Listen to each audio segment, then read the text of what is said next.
రెండవ అంశము జాతీయ స్థాయికి సంబంధించింది. సిబిఐ నోటీసులు కవితను నిందితురాలుగా చేర్చారు. మొన్నటి వరకు సాక్షిగా మాత్రమే పిలిచారు, కానీ సిబిఐ నిందితురాలుగా చేర్చారు. కేజ్రీవాల్ కూడా సిబిఐ నోటీస్ వెళ్ళింది, ఈడీ నోటీస్ వెళ్ళింది. రేపు 26, 28 2 రోజుల పాటు వాళ్ళకు విచారణ కూడా ఉంది. బహుశా 28 అరెస్ట్ అవ్వచ్చు అనేటువంటి ఒక చర్చ కూడా జరుగుతుంది. ఇంత సడన్గా ఈ మార్పు అంటే సిబిఐ ఎందుకు ఆమె నిందితురాలుగా చేర్చారు, ఎట్లా దీన్ని అర్థం చేసుకోవచ్చు రాజకీయంగాను ఇటు సంస్థ పరంగాను రాజ్యాంగం? ఇప్పుడు సిబిఐ ఈడీల మీద సుప్రీంకోర్టు ఒత్తిడి ఉంది. ఓకే, ఎందుకంటే ఆప్ నుంచి అరెస్ట్ అయిన 3 మంత్రులు ఎవరైతే ఉన్నారో అంతకుముందు సిసోడియా, సత్యేంద్ర జైన్ కావచ్చు, లేదా సిసోడియా కావచ్చు, లేదా సంజయ్ సింగ్ కావచ్చు, వీళ్ళ ముగ్గురు పదే సుప్రీంకోర్టులో బెయిల్ కోసం పిటిషన్లు చేస్తున్నారు. సో ఈ పిటిషన్లని వ్యతిరేకిస్తూ బెయిల్ ఇవ్వకూడదని చెప్పి అటు సిబిఐ ఇటు ఈడీ సాక్ష్యాధారాలన్నింటినీ సుప్రీంకోర్టు ముందు ఉంచాయి. సాక్ష్యాధారాలు ఉన్నాయి ఇప్పుడు సుప్రీంకోర్టు ముందు సాక్ష్యాధారాలన్నీ ఉంచాయి. ముఖ్యంగా సిసోడియా బెయిల్ విషయంలో సుప్రీంకోర్టు ముందు ఉన్న అన్ని సాక్ష్యాలని సుప్రీంకోర్టు పరిశీలించి ఈ కేసులో పూర్తి స్థాయి ఆధారాలు ఉన్నాయి, ఈ ఆధారాలన్నీ కూడా ఎవరిని పాయింట్అవుట్ చేస్తున్నాయి, అసలు నిధులు ఎవరికి వెళ్ళాయి అని సుప్రీంకోర్టు ప్రశ్నిస్తూ ఇంకా ఏమని చెప్పిందంటే ఈ నిధులన్నీ ఆప్ అనే పార్టీకి వెళ్ళాయి. సో ఆప్ అనే పార్టీ ఈ మొత్తం నిధుల లబ్ధిదారు, అంతిమ లబ్ధిదారు. ఆ దిశగా ఎందుకు మీరు పనిచేయడం లేదు అని సుప్రీంకోర్టు చెప్పిన తర్వాత పార్టీ నాయకత్వంలో ఉన్న సంజయ్ సింగ్ ని ఈడీ అరెస్ట్ చేసింది. ఎందుకంటే ఎప్పుడైతే సుప్రీంకోర్టు గట్టిగా ముటిక్కాయలు వేసిందో అప్పుడు సంజయ్ సింగ్ ని అరెస్ట్ చేయాల్సిన పరిస్థితి. ఇప్పుడు సంజయ్ సింగ్ కూడా మళ్ళా నాకు బెయిల్ కావాలని సుప్రీంకోర్టుకి వెళ్తున్నాడు. సో సుప్రీంకోర్టుకి బెయిల్ పిటిషన్ వెళ్ళిన ప్రతిసారి సుప్రీంకోర్టు ఒకటే అడుగుతుంది, ఆధారాలు ఉన్నాయి మీ దగ్గర, స్పష్టంగా ఉన్నాయి, మీరు ఎందుకు యాక్ట్ చేయట్లేదు? ఎవరైతే అంతిమ లబ్ధిదారు ఉన్నాడో, ఈ మొత్తం వ్యవహారంలో ఇన్వాల్వ్ అయి ఉన్నారో వాళ్ళందరి మీద మీరు ఎందుకు చర్యలు తీసుకోవట్లేదు? వీళ్ళందరూ ఎవరు? ఇప్పుడు చివరిగా మిగిలింది ఈ మొత్తం వ్యవహారంలో కేజ్రీవాల్, అల్టిమేట్ గా అంతిమ లబ్ధిదారు. అందుకు సహకరించిన కవిత గారు. ఎట్లా సహకరించారు కవిత గారు?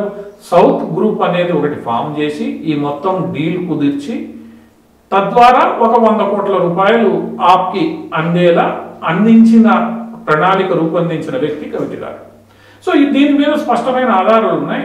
వీళ్ళిద్దరి ఇన్వాల్వ్మెంట్ గురించి అప్రూవర్లు ఎవరైతే ఉన్నారో, కవిత గారి పిఏ ఎవరైతే ఎంపీగా ఉన్నప్పుడు అధికారిక పిఏ ఢిల్లీ అతను ఉన్నాడో అతను అప్రూవర్ గా మారి విషయాల్ని మాగుంట రాఘవ అప్రూవర్ గా మారాడు. ఆ తర్వాత అరవిందో శరత్ చంద్రారెడ్డి అప్రూవర్ గా మారాడు. సో వీళ్ళందరూ ఉన్న విషయాన్ని సిబిఐ ఈడీలకు చెప్పేశారు. ఆ ఆధారాలు సుప్రీంకోర్టు ముందు ఉన్నాయి. సుప్రీంకోర్టు స్పష్టంగా ఈ రోజు మొన్న కూడా గత 2-3 వారాల క్రితం సంజయ్ సింగ్ బెయిల్, సిసోడియా బెయిల్ వెళ్ళినప్పుడు కూడా సుప్రీంకోర్టే బెయిల్ నిరాకరించింది. ఆధారాలు ఉన్నాయి, దీని మీద యాక్షన్ ఎందుకు జరగట్లేదు? సుకేష్ చంద్రశేఖరన్ పేరు మర్చిపోతున్నాం, అతనైతే మొత్తం ఆరోపణలు చేస్తున్నాడు. సుకేష్ చంద్రశేఖరన్ సరే, సుకేష్ చంద్రశేఖరన్ చేస్తున్న ఆరోపణలకి ఎంత విశ్వసనీయత ఉంది? ఎందుకంటే అతని బ్యాక్గ్రౌండ్ కారణంగా లేకపోయినా మన సుప్రీంకోర్టు ముందు ఏదైతే ఈడీ సిబిఐ సాక్ష్యాలను పెట్టారో వాటికి బలమైన ఆధారాలు ఉన్నాయని సుప్రీంకోర్టు స్పష్టంగా చెప్తోంది. ఎందుకు యాక్షన్ తీసుకోవట్లేదని అడుగుతోంది.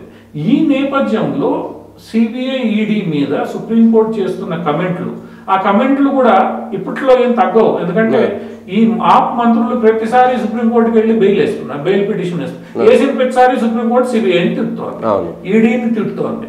సో ఇప్పుడు సిబిఐ ఈడీ మీద సుప్రీంకోర్టు యొక్క ఒత్తిడి బాగా ఉంది, నువ్వేం యాక్షన్ తీసుకుంటున్నావు. ఆ ఒత్తిడికి తగ్గట్లుగానే అరవింద్ కేజ్రీవాల్ని ఈడీ రమ్మని కోరుతోంది. రాకపోయేసరికి కోర్టులో పిటిషన్ వేశారు. మన సుప్రీంకోర్టు ముందు కూడా ఈడీ ఏం చెప్పింది అని అంటే, తాజా బెయిల్ పిటిషన్ ఒక మంత్రిది, మీరు అరవింద్ కేజ్రీవాల్ని ఎందుకు మీరు విచారించట్లేదు అని ఒక ఇండైరెక్ట్ వేలో ప్రశ్నించింది.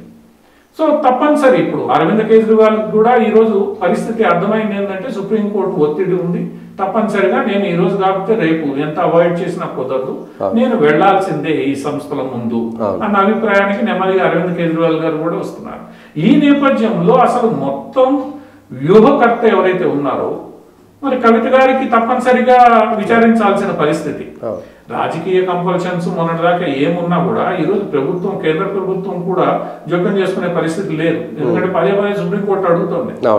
మరీ జోక్యం చేసుకుంటే రేపు సుప్రీంకోర్టే వ్యాఖ్యానిస్తుంది. అంటే నీకు నచ్చితే వెంటనే యాక్షన్ తీసుకుంటావా, నచ్చకపోతే యాక్షన్ తీసుకోవా, ప్రతిపక్షాలు చేస్తున్న ఆరోపణలు అవే. జార్ఖండ్ సీఎం మీద కూడా అంతే, 5 సార్లు నోటీస్ ఇచ్చాక అరెస్ట్ చేయాల్సిన పరిస్థితి. సో అందువల్ల కవిత గారి ఈ ప్రమేయం ఏదైతే ఉందో తన దగ్గర ఉన్న ఆధారాల ఆధారంగా ఈరోజు సిబిఐ, ఈడీ ఖచ్చితంగా పనిచేయాల్సి ఉంటుంది. దాని మీద యాక్షన్ తీసుకోవాల్సి ఉంటుంది. అది తప్పదు. చట్ట ప్రకారం ఏదైతే జరగాలనో అది జరగాలి. అంటే మీరు చెప్పిన దాని ప్రకారం సుప్రీంకోర్టులో ఉన్న ఆధారాల ప్రకారం సుప్రీంకోర్టు ఖచ్చితంగా, అంటే వాళ్ళు ఈ సిబిఐ, ఈడీ ఇచ్చినటువంటి ఆధారాల ప్రకారం కేజ్రీవాల్, కవిత ఖచ్చితంగా అరెస్ట్ అయ్యేటువంటి అవకాశాలు మెరుగ్గా ఉన్నాయంటారు. ఒక రకంగా చూస్తే, ఎందుకంటే లాస్ట్ వీక్ సుప్రీంకోర్టు కవిత గారి పిటిషన్ మీద ఒక వ్యాఖ్య చేస్తూ అన్ని కేసుల్ని మనం ఒకే ఘాటున కట్టాల్సిన అవసరం లేదు, కేసు యొక్క తీవ్రత, ఆ కేసులో ఉన్న వ్యక్తి యొక్క పాత్ర, వీటన్నిటి దృష్ట్యా ఏ కేసుని ఆ కేసు విడివిడిగానే చూడాల్సి ఉంటుంది. అందువల్ల కవిత కేసుని మేము విడిగా పరిగణించి తీర్పిస్తాము అని చెప్పి సుప్రీంకోర్టు చెప్పింది అని అంటేనే కవిత కేసులో కొంత మేర ఇబ్బంది ఉంది అని సుప్రీంకోర్టు అంగీకరిస్తోంది. ఎక్కువ కాలం నేను ఈ కేసుని నేను దాటవేయలేను, ఎందుకంటే ఇంకోవైపు దీనికి సంబంధించిన పలు అంశాలు, పలు కేసులు విచారణకు వస్తున్నాయి. అక్కడ ఒక రకంగాను, కవిత విషయంలో ఇంకో రకంగా అదే సుప్రీంకోర్టు ప్రవర్తించలేదు. ఈ నేపథ్యంలో సుప్రీంకోర్టు కేసుని సపరేట్ చేసింది కాబట్టి ఒక రకంగా సుప్రీంకోర్టు సూచన చేసినట్లే అంతే. ఈ కేసు మీద త్వరగా మేము కూడా నిర్ణయం తీసుకుంటామని, జడ్జిమెంట్ 28వ తారీఖు దీని మీద వచ్చే అవకాశం ఉంది. అందువల్ల ఈరోజు సుప్రీంకోర్టు ఒత్తిడి కావచ్చు, లేదా చట్ట ప్రకారంగా పనిచేయాలని సిబిఐ, ఈడీ మీద ఉన్న ఒత్తిడి కావచ్చు, ఆ ఒత్తిడికి ఇంకా రాజకీయ సంబంధిత ఇవి ఏమి పనిచేసే పరిస్థితి లేదు, రాజకీయ ప్రమేయం అయితే లేదు, ఉండే పరిస్థితి లేదు. కాబట్టి ఈరోజు చట్ట ప్రకారం సిబిఐ, ఈడీ నడుచుకోవాలి. దాని ప్రకారమే సిబిఐ ఈ రోజు ఆమెని నిందితురాలుగా చేర్చాల్సిన పరిస్థితి, మొన్నటిదాకా సాక్షి అన్నది ఈ రోజు ఉన్నట్టుండి నిందితురాలుగా చేర్చాల్సిన పరిస్థితి. చేర్చిన తర్వాత చట్ట ప్రకారం 41A నోటీసు జారీ చేసి నువ్వు ఆ నోటీస్కి నువ్వు ఇచ్చే రిప్లైని బట్టి, లేదా నువ్వు హాజరైజ్ ఇచ్చే సమాధానాలను బట్టి సంస్థ సాటిస్ఫై అయితే నిన్ను పంపించవచ్చు, లేదంటే అరెస్ట్ చేసే అవకాశం ఉంటుంది. ఓకే సార్, ఇది ఒకటి.